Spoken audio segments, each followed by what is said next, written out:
is going on, everybody? I am Jason Ross, and welcome to the Reignmakers report for the Open Championship.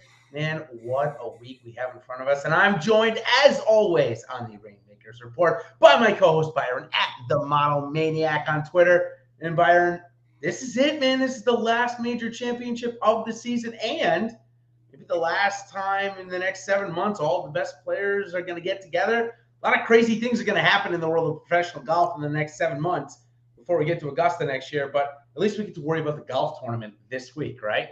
Yeah, it's almost like we need, this is a Reignmaker show, so we can kind of like cross-dress it with some Bruce Buffer stuff. We need him to be there saying the main event of the evening, like this is the main event of the season. And It's the final major. I'm pumped. I've got all my chips in one basket this week. We'll be talking about who that is shortly, but it's going to be a fun week. I think it's lots of exciting stuff, a totally different type of a course, with the best guys in the world all playing. It's going to be a blast. Yeah, what's great too is that it's also gone through a lot of rerouting changes over the last 100 years, right? 1895, this course hosted it. So really cool. I've put out a kind of a guide to the Open Championship from a PGA, DFS, and golf betting perspective. Check that out. Go to my Twitter at DFSGolfer23. And of course, some of the stuff we're going to be talking about here tonight for Reignmakers, I'll sum up in an article for you guys tomorrow, just in case I talk a little quick. Byron, man, we talk a little quick for the general people. So, and plus, we want to talk about the picks and the players in our lineups here. That's our goal. So if I go quickly through the housekeeping stuff, you know where to find it. So let's go ahead and go over some of the things that are going on in the world of Reignmakers this week. Obviously, we have the Open Championship. It's a premium event here, $350,000 total prize pool this week. Byron, I've been telling you all year, I want this to be bigger next year. I want these to be 500,000. I want to see a 50,000 to first at Elite. I don't care about being able to win 10K at last week's Barbasol. Like, great. I'm glad. I'd have been happy with 5K if that gets us to 50K at these majors. Again, I'm going to hopefully pass that on to somebody that might be able to make that decision for us. But nonetheless, 3,000 first at the core level, 5 at the rare, and then 10,000 to each of the next 3. But the Open Championship is not the only Reignmaker slate going on this week. UFC has their Fight Night event, $150,000 to the total prize pools. And as you can see, it has like roughly similar first place prizes as something so premium for us. You can see kind of where my gripe is a little bit still. Of course, I love the product. Don't get me wrong, but change up the pricing structure a little bit, and I think it becomes even better. Now, in terms of the PGA news, we've got the crafting recipes that you and I talked about last week. Well, we've got one for each tier this week. I'm a big fan. We've only got like 68 or so golfers in that pack. Most of the best players in the world, maybe a couple of players that you and I are like, oh, of course, we can get every good player, and we end up with Trey Mullinax. But maybe he'll go on a little bit of a run during this next stretch after this week. Nonetheless, I think they are, if you are looking to upgrade your portfolio, I got to be honest, love these recipes this week. Then, talking still about the PGA Tour Reignmakers, we've got something called the Big Tournament Scramble going on this week, which gives you multiple ways to score some DK dollars and other DK rewards. I'll go over them real quickly. Make a little fine print here. Spend $20 or more in the secondary market, and for that, you're going to get 2 PGA Tour booster packs. $19.99 retail value on those. So actually a pretty good deal. If you go out and just buy one of the cards that Byron and I are going to talk about on this show, you're going to get basically an additional, 6 cards? It's 3 per pack. Is that correct? I haven't opened mine yet, but that sounds right. I think the booster packs come in 3 cards. Yeah. One rare guaranteed and 2 core. Then if you enter, so let's just say you purchase one of the cards we're talking about tonight, you get these 2 booster packs from the $20 you spent. Now you're going to have 7 cards. Well, if you're able to enter a lineup with those 7 cards and you put it in the gated contest for the BMW Championship, which wins you some cash and some cool experiences at that event, you're going to get $20 back in addition. So that's a cool little way of putting a string, as in my card games that I used to play, Byron. I call it an Old Dominion. I don't know if you ever played that card game, but put together like strings or Agricola, kind of similar situation like that. Anyways, that's kind of what they're doing here. Next, do one of those crafting recipes I just talked about. You're going to receive some DK crowns for that. This little scavenger hunt is the second to last one I'll bring up. And that's if you purchase or pull a Rory, Scotty, or John Rahm card in a PGA Tour booster pack, or purchase it from one of those, you'll get $50 for every core and $250 for every rare. Now, sometimes they're hard to find, but if you end up getting those booster packs and you pull out a Scotty or a John or a Rory, at the end of the week, you're getting an additional bang for your buck. So really cool incentive. Of course, those are the cards that you and I want to own, and you're going to get incentivized to do so. And lastly, franchise score snapshot. For those of you that are collectors like Byron and myself, the top 1,000 are going to be getting a nice little payout from DraftKings this week. So those are all of the happenings on the PGA DFS side. Now, really quick, since you and I both know that we're both fans of the NFL, and today, big news that DraftKings announced they will be doing a live football kickoff keynote next Monday, 3 p.m. During that call, they're going to talk about the contest plan and prizes. Of course, everyone, what they want to know about that, the product updates and enhancements, maybe a little bit of a shoe there to me and my friends here at Lucky Trader of the tools we are creating and have created. Byron, I just got the latest optimizer update. I'm blown away. I can't even begin to explain it to you. I can't wait to share that with everybody. Let's go, baby. Let's go. Let's go. Franchise score updates, a little bit of structure and cadence, and then, of course, the overview for the field pass. So that is all of the happenings in the Reignmaker world this week. Now we're going to get to what everybody wants, and that is the breakdown of the Open Championship. So excited about this week. A really fun golf course that, like I said, has gone through a mirage of changes. Par 72. I'm going to guess it comes in at 7,500 yards, Byron. I mean, back in 2014 when Rory won, it was around 7,200, 73. But par fives look longer. You know, they can do whatever they want to it, right? But right around 7,500 yards is what we should get. Yeah, no, it's going to be a beast. You know, they've had to do what they've had to do. You know, roll the ball back or add half a mile to a golf course, kind of thing. So we'll see what we get up to.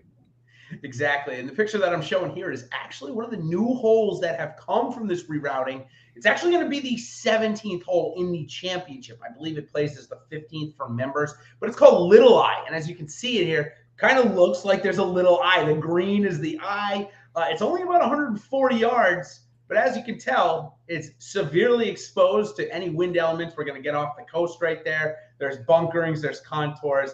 I'm sure it'll be an amazing finishing stretch final hole. And then they finish with a par 5, I believe, a 610-yarder, eagle in play, out of bounds in play. I'm pretty excited. I like the routings that they chose here this week.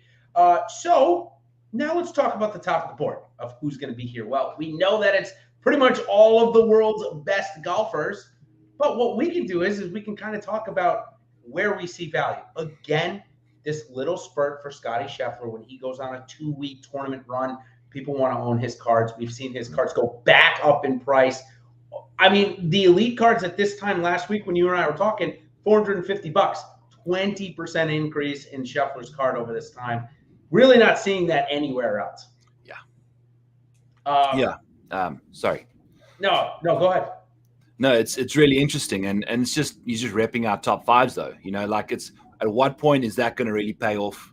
Granted, if he's repping out a top 5, that's part of the optimal, right? There's 4 other cards that could have been in there too. So it's an interesting situation, but I think there's some other values that we can definitely go for too. Yeah, for sure. And granted, even if you're going to play Scotty, you still need, like you said, 4 other guys in the lineup. Now, I will say Scotty's performance has been absolutely magical.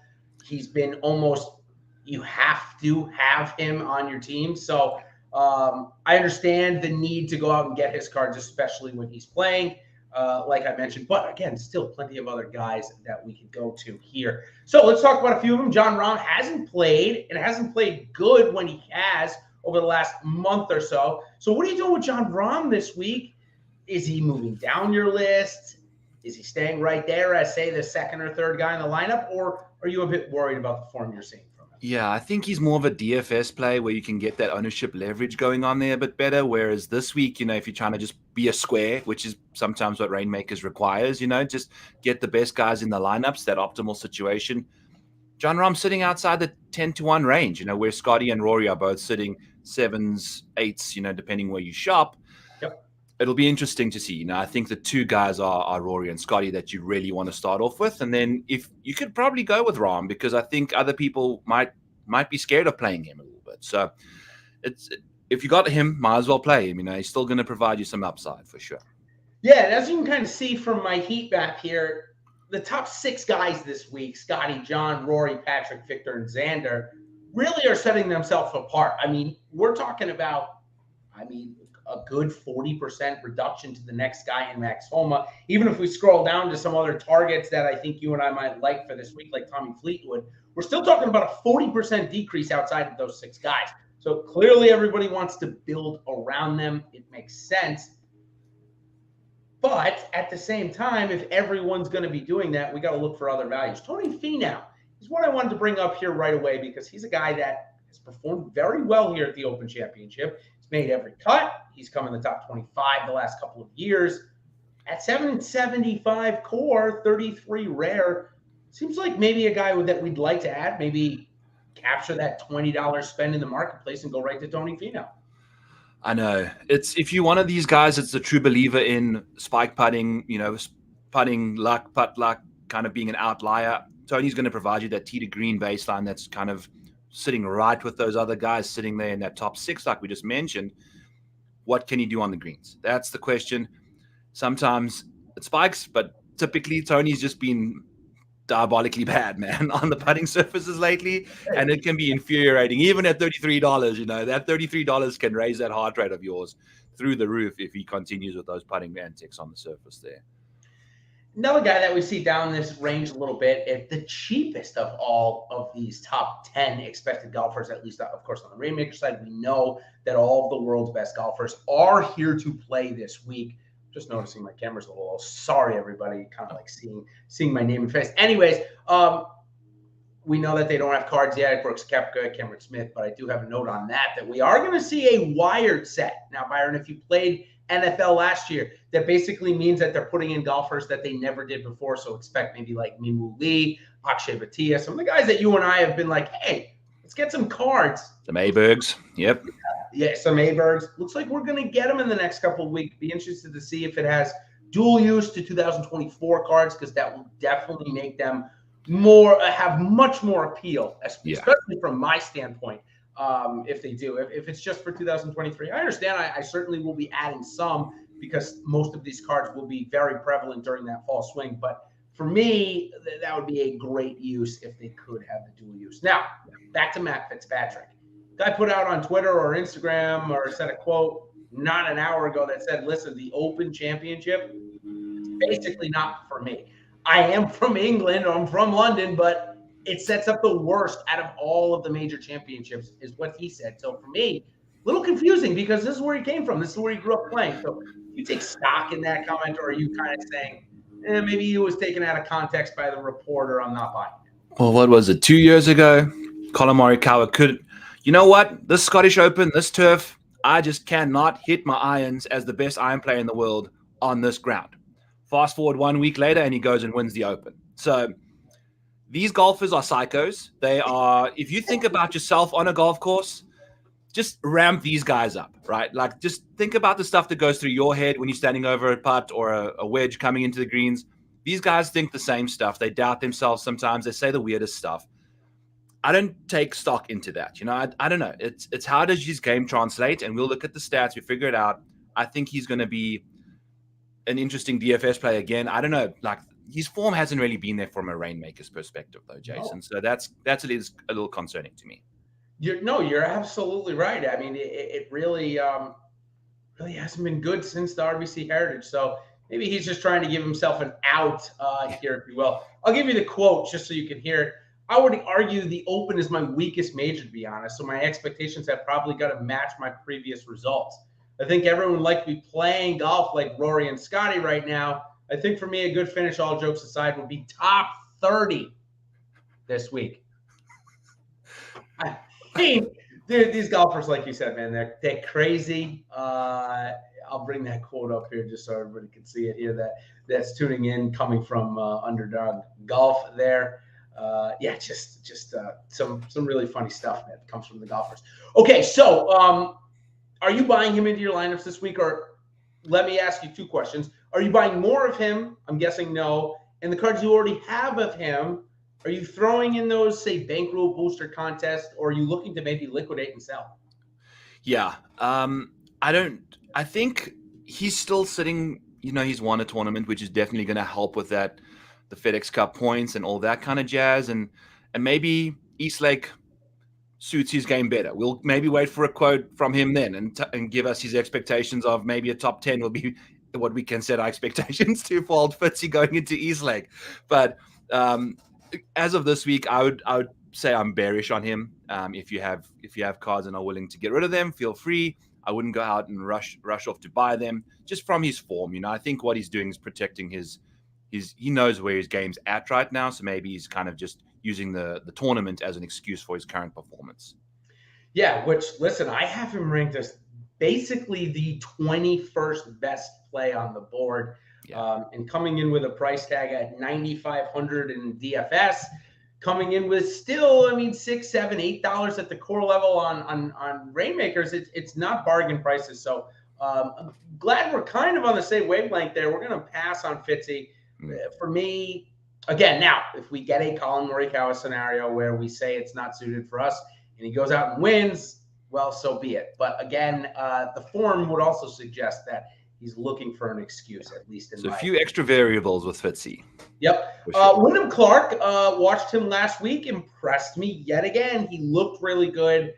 Maybe he got a little frustrated there on Saturday. Looked marginal in the tough conditions on Sunday. Are you buying into these Max Homa type prices for Wyndham Clark at this point, or is he another one you'd like to pass on for, say, a tournament? No, I like him this week, mainly because I have an elite of him because I want him in a tournament. But I am a big fan of. I was looking at the flyover on the Golf Digest YouTube, and if you go take a look there are pot bunkers that are in some diabolical positions, and I think Minwoo or someone put out or Michael Kim, put out a tweet there that said the rakes that they're using for these bunkers are really wide-teethed.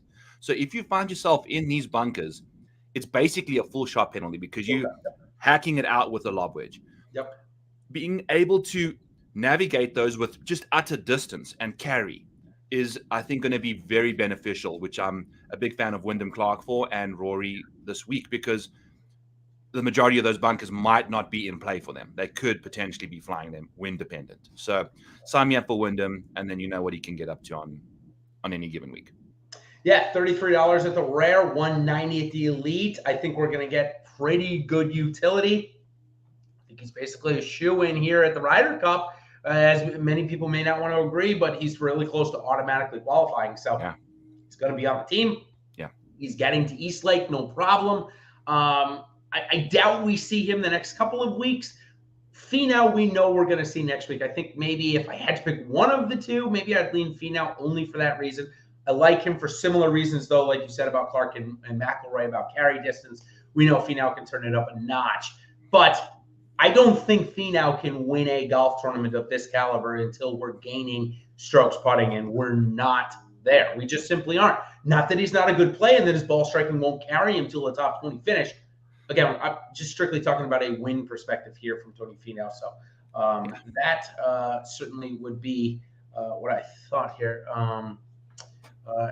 1 second. I just want to check one thing as we go along here for Wyndham Clark chatter. Next on my list that I want to talk about is Tommy Fleetwood, actually number 10 in the field and number 6 for golfers that you can play in Reignmakers. In terms of strokes gained, field adjusted over the last 12 or so weeks, getting 1.9 per round, Byron. So that's pretty darn good. Where do you rank Tommy Fleetwood in your Reignmakers? And is he an interest for you in DFS? Or are you fading him this week? Tommy Fleetwood is a showdown cheat code. The closer he is to the top of the leaderboard, it's allergic to gaining strokes. Whereas the further away he is, boy, watch out course record. Like those 62s he shot in the US Opens, those were from a million miles away from the top of the leaderboard. Yeah. What happened on Saturday? 60 whatever's, 7 under par. So Tommy, it's just he's one of the most unclutched, talented golfers in the world. I don't know what's going to happen this week. He's probably going to finish outside the top 10 again. So for this kind of a price, for this kind of a golfer, his floor is pretty high right now, I would say. So the ceiling is second place, though, in my opinion. So let me talk to you about a scenario here. Shane Lowry is the next guy on that list. Saw him have a nice Scottish Open. One of the things that I said about him was, listen, I'm nervous about the upside. We haven't gotten a top 10 in who knows how long. I mean, we've had plenty of top 20 stuff, so maybe that's a little bit arbitrary. But we're getting, call it a 40% reduction from Fleetwood's prices to Lowry. I mean, we're going to get close. If Lowry has a good week this week and a good start of the playoffs, they're going to play in the exact same amount of events. They're both getting into the Ryder Cup. No problem. I mean, if Lowry doesn't automatically qualify, they're definitely going to pick him, obviously. So do you take the price discount, or between Fleetwood and Lowry go right to Lowry in a one-off? Or is Fleetwood's a little bit extra, say 30 or 40%, depending on the tier, worth it for you right now? No, I'm up for give me Fleetwood. I think he's just got that upside. His putter is just way more reliable than Shane. Had a real outlier week on the putting greens last week. So maybe it's going to happen this week again. But, like he put his hand into the lucky packet and pulled out the golden snitch. If you was like 120 feet or more, I think, in the first two rounds. Yeah, that's not Shane Lowry. He was imposted. That was not him last week. I refuse to believe it unless I saw him on the TV, which was hard to do last week anyway. So that was not Shane Lowry. I don't see that happening again this week. Give me Tommy Fleetwood instead. Now, a guy that is not on either of these lists, just because I didn't have him as a target, and he slips just outside of the top 10. However, in terms of pricing, it's actually more expensive than Matt Fitzpatrick, more expensive than a couple of others. And on my screen is Tyrell Hatton. This guy, say what you want. Hey, by the way, just to take it aside really quick, did you see the video that guy posted of him supposedly flipping off the fans or something? I actually looked at that.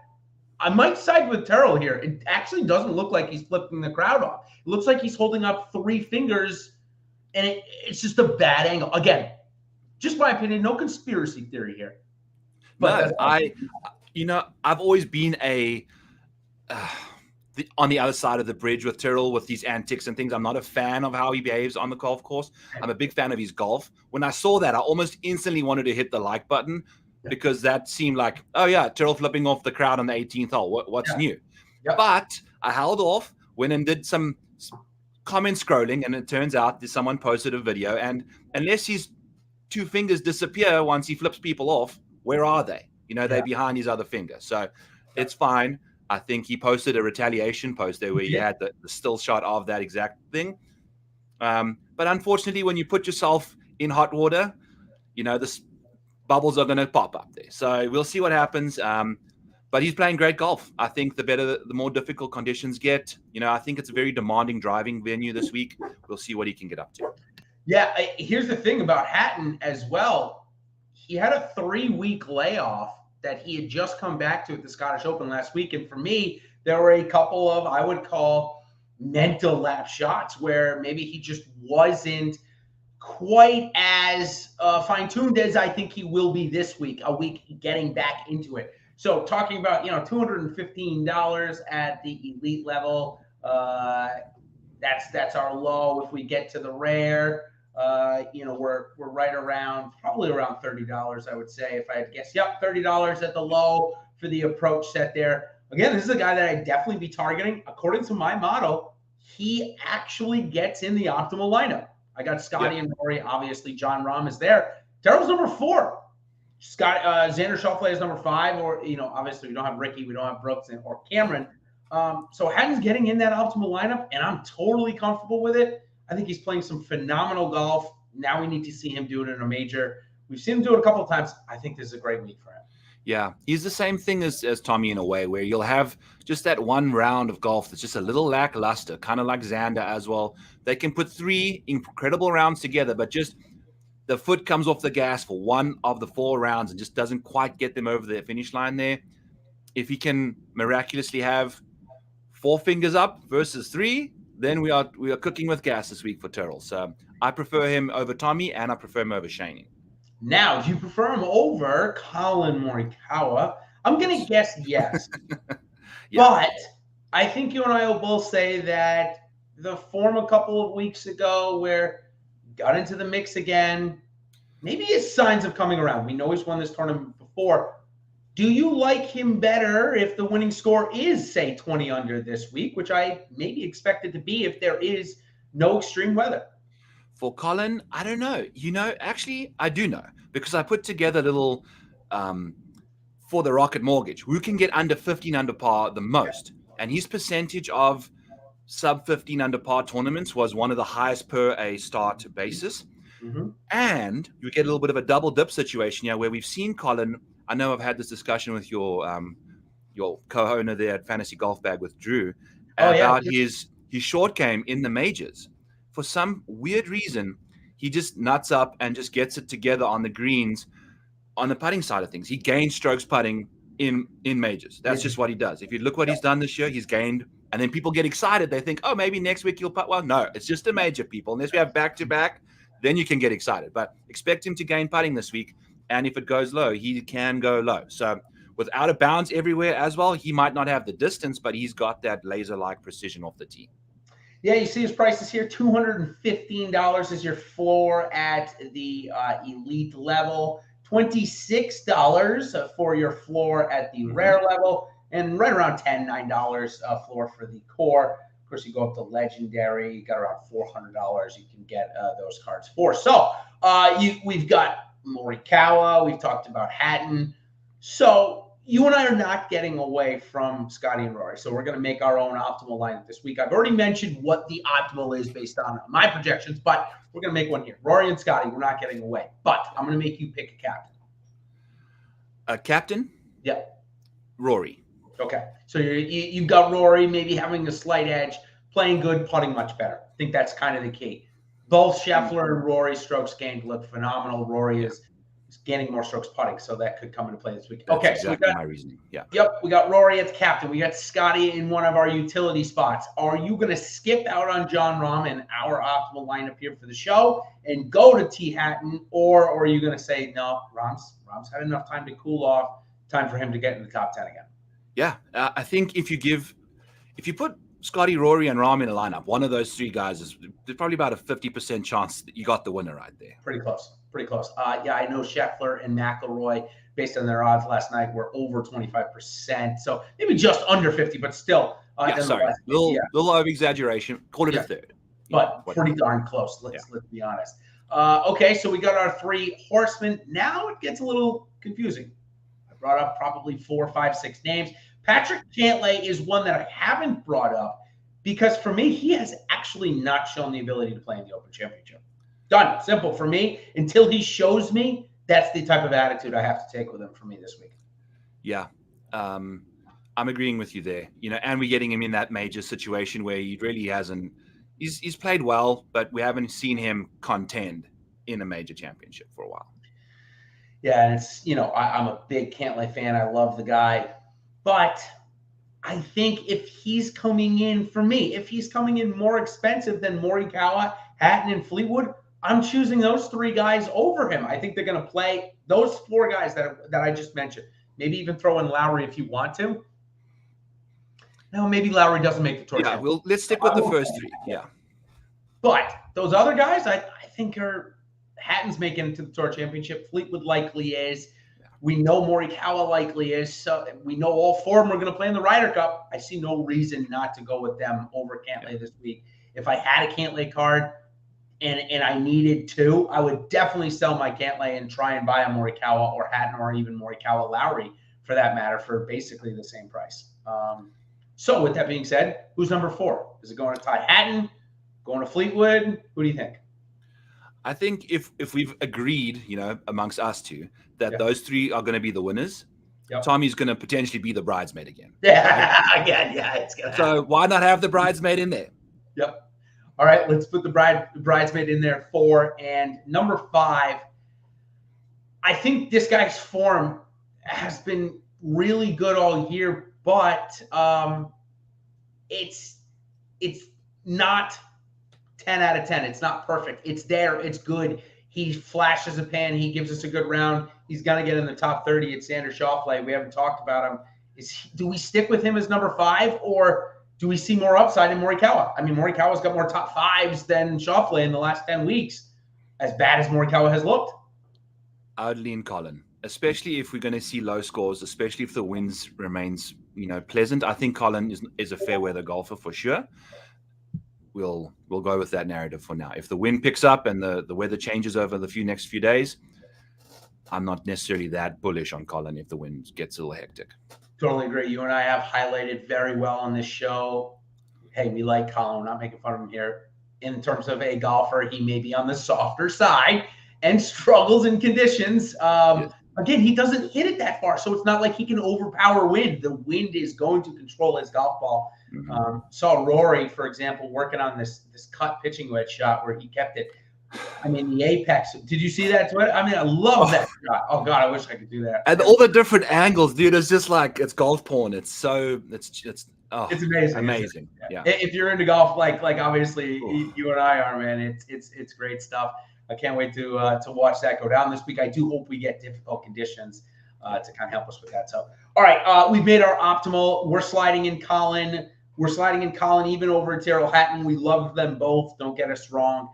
So now what we're going to do is we're going to try and build a core lineup here for, I'm going to say under $30, because under 50 we might be able to get pretty close to everybody. So we're going to build a core lineup, $30, $3K to first in that. So we're looking for 100 to 1 return if we're just starting off. So I've got a couple of names down here at in the targets. Sepp Straka's coming in off of a win. We know that he's on the verge of a Ryder Cup team. He's got Kevin Kisner's old caddy on the bag. Dwayne Bach seems to be working for him. We can get him for $3. That means we might be able to get in 2 of our studs. Sepp Straka in play for you in this, say, cheap range that could outperform? Sure. I like him. I like Sepp. He's very volatile, though. You got to remember, if you're in a core contest, that's fine too, right? Because if he's gonna explode, then he's exploding. But he's also gonna explode up the leaderboard too, like we've seen. So his game's moving in the right direction. I don't mind Sepp at all. He's not a bad starting point for sure. Yeah, I think he's going to have pretty good utility as well. I expect him maybe not to play next week at the 3M, but probably get himself into the Wyndham. The guy plays a decent amount. And then obviously the first 2 legs of the playoff, I believe he's already in. So, there's 3 plus this week 4, maybe the Ryder Cup 5. If he shows up and plays well, like you can double down on that, because the Ryder Cup will be, you'll almost auto qualify for another win probably, right? Yeah, exactly. Yep. Another guy that played here in 2014, having a good year, way up on the FedEx Cup. We'll get plenty of utility from this guy is Chris Kirk, coming in right around $3 as well. I mean, the guy is pretty stellar in all parts of this game. He doesn't excel, but he doesn't really have a downfall. So, again, I think he was a top 20 here in 2014. I know it's a way different field. I get all that, but he's still a good golfer, maybe even better, or at least to where he was. So, I got to be honest, I'm into Chris Kirk in these, say, smaller lineups, definitely in the bankroll booster, and maybe a 5th guy in on a semi-optimal core lineup. Absolutely. We've seen him pop in top 10s in majors. So he's not afraid to get himself into the mix. And we've seen him win tournaments, well, once or twice, and he's got a really tidy short game. I feel like he's going to be just fine on this golf course. Yes, $7,000 for his price this week on DraftKings, and for DFS this week as well. I think that's a very good value. If you're playing a lot of Rory Scotty, I know that the salary cap goes down to $5,500 for the first time in my PGA DFS. Never, yeah. Crazy. I don't know what that's all about, but I don't mind it. It does open up some doors. So last guy that is on my target list for this week is Gary Woodland. Starting to play good golf. We've got 3 or 4 straight events where we've gained at least over a stroke on the field. His core prices are $2. I think he's already in for next week because he's got to be. Maybe he even has to play Wyndham to try and get himself. I think he's floating right around the bubble. Last time I looked, Byron, I don't know if you have the FedEx in front of you, but Gary Woodland's the other guy that I wanted to chat with you about. Yeah. And I was going to say no, and then I remembered it's a major. He's very similar to Colin in majors with the putter and the short game. For some reason, he just nuts up with the short game on majors. So he's going to be just fine. I think, famous last words, but I think he'll be okay as a good play for major. Yeah, me too. Couple of other guys that I wanted to ask you about. We talked about last week. They let us down. Sub JM and Sahith Theegala. We liked them because of the utility we were going to get. We thought they'd show up last week. They didn't. Nobody wants to talk about them now. They're both going to play next week. Can you buy either of them? I thought last week was I played Cam Smith last year at the Scottish because I felt like a bad driver could get away with it. Turns out Sahith missed his first cut since like October last week. So a little bit of a weird situation there, but this week is not the week to play him, I don't think. I think he's going to be, in college I got given a sleeve of Pro Vs for 2 rounds of golf. If his agent's giving him a sleeve of Pro Vs for this week, he's going to be out of them. I have a feeling he's going to lose a few golf balls this week. They're going to be sitting in some Liverpoolian's backyard. I don't trust the driver around this golf course whatsoever.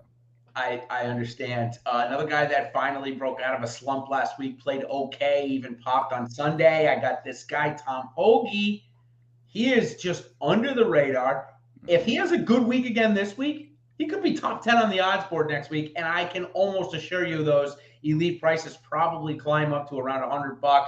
Rares will get up to 15 if that's the case.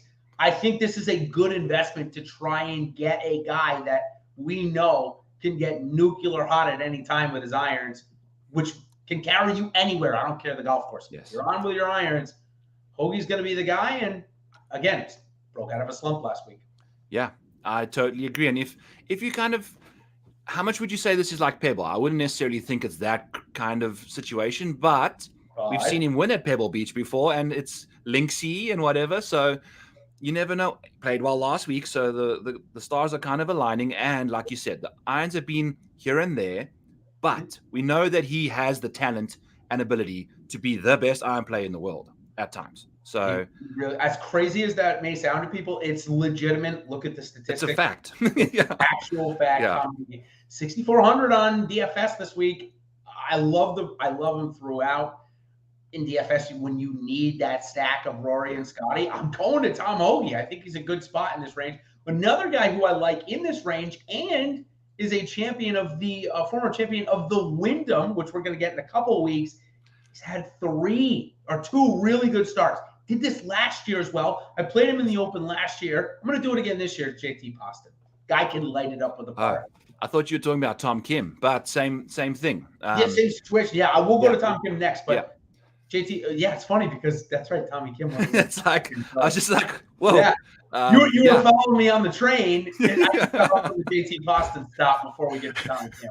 Yeah. Let's. I won't let the trains leave the station yet. We'll talk about JT. I love him, and he had that putting problem a little while ago. Seems like that's been rectified within that short range distance there, and we know he can win a tournament or two. It was the John Deere and the Wyndham, but why not? At these kind of prices and this kind of value, absolutely.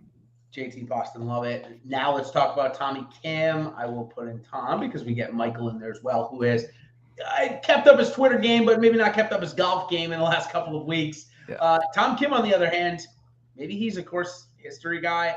I don't know, but that was so frustrating because I had stuck with him for so long, and then he pulls off what we needed him to last week. Yeah. You see it continuing, similar performance, went to the Scottish, top 5, came to the Open. I think he came top 30 or 40 at St. Andrews last year. Better course for him, worse course? Where do you stand on him? There's tons of OB out here, right? So if you don't have distance, you need laser pinpoint accuracy. And I think even since he's picked up some yardage, I think he's still got that accuracy when he needs it.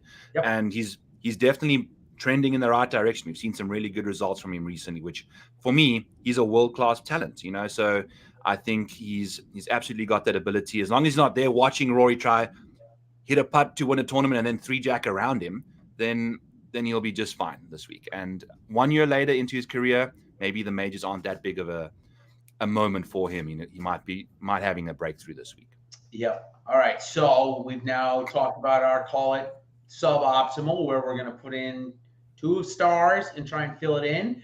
I think Chris Kirk, sounds like you and I are both absolutely sold on him at $2.80. You weren't quite as sold on Sepp Straka, so I'll leave him out. JT Poston also coming in at $2. Do you like that as well? Or do you like somebody else in that $2 range? Oh boy, I like Gary. Let's go with Gary. I'll go with Gary instead of JT. Okay, so Gary and Chris Kirk, that is going to give us $5 spent at the core level for 2 people. So that means we got 25 left. Well, we already talked about Colin Morikawa. He's coming in at $10.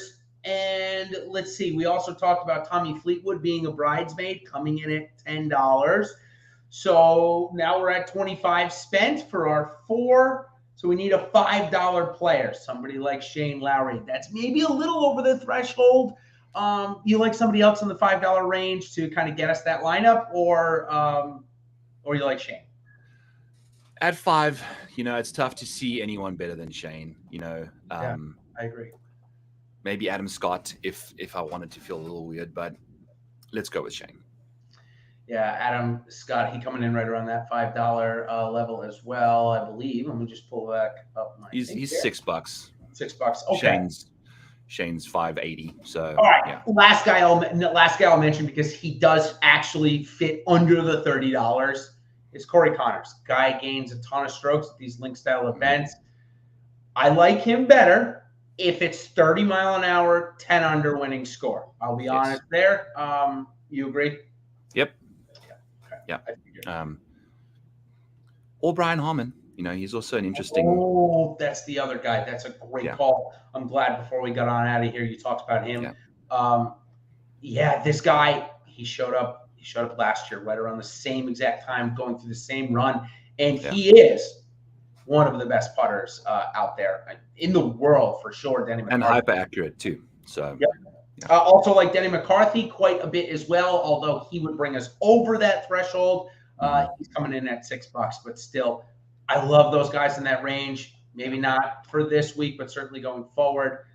So a lot of good ones there. So, okay, that I think is going to do it here for the Reignmakers report for the Open Championship. I'm really excited this week. I love getting up at 3:45 in the morning, putting on the coffee, and golf has already. Jordan Spieth is already 4 over. I love that. Although Jordan Spieth, if you do get a chance to read my guide to the Open Championship, you'll know he's the only golfer in the field that's 9 of 9 in the last 9 years at this championship. Wow. So I don't know. Is that worth the price tag that you're going to have to pay of? I think he's around 9,500 this week. We'll see. Ownership will dictate that. That's the fun of the rest of this week. Well, hope you enjoyed our early week coverage here on the Reignmakers Report. We'll be back 2 weeks. I am on vacation next week for this one for 3M, but we'll be back at the Wyndham, and there we're going to have a full-on FedEx Cup playoff preview. Going to tell you some guys that you need to be watching for that FedEx bubble that are going to be important for lineups. So until then, everybody, good luck this week of the Open Championship, and we will see you on the other side. Cheers.